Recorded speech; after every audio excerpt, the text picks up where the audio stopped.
Alain, propos d'un Normand. Les deux pouvoirs. L'idée de la séparation des deux pouvoirs, le spirituel et le temporel, est une grande idée. Un pape excommuniant un roi, c'est une grande scène, hautement symbolique, et qui définit comme il faut les droits de l'esprit.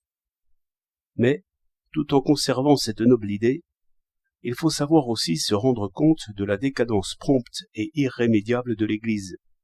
Par quelle cause précisément? Par son infatigable effort pour exercer le pouvoir temporel, alors que toute la dignité du pouvoir spirituel est en ceci qu'il persuade seulement, sans jamais contraindre. Il vit de liberté, il agit par liberté, sans épée, sans prison. C'est ainsi qu'agit maintenant l'esprit de la paix. Non pas en armant les citoyens contre la guerre, c'est encore guerre.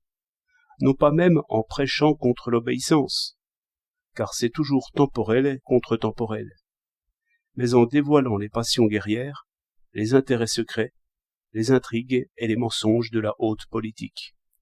Surtout en refusant l'estime aux vainqueurs, en ramenant l'enthousiasme et la foi vers leurs objets propres, qui sont le droit et la justice. Que l'Église soit indigne de cette fonction, qu'elle ne songe même plus à l'exercer, ce sont des faits bien frappants, et qui justifient l'irrévocable déchéance du catholicisme. Il n'excommunie que les faibles. Mais l'esprit n'est pas mort. Il s'est retiré de cette carcasse avant la mort et le dessèchement. Il vit partout, il renaît, comme dit le beau mythe de Noël, partout où l'on adore l'enfant nouveau, le maître, entre le bœuf et l'âne. Car le propre de ce dominateur, ce n'est point d'être contraint, ni de contraindre, c'est de juger. Obéir, ce n'est pas être contraint, c'est juger.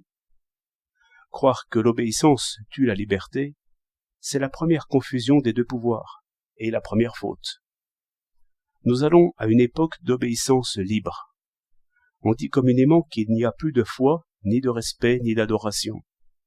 Il faut dire que ces sentiments se détournent maintenant de ceux qui tiennent le sceptre et l'épée. La foi, le respect, l'adoration vont droit à la justice, qui fut de tout temps leur véritable objet. Et les puissances sont contrôlées et jugées d'après ce modèle, vers lequel l'opinion, par la seule force du blâme, les ramène toujours, sans indulgence, sans ménagement, sans respect d'aucune sorte.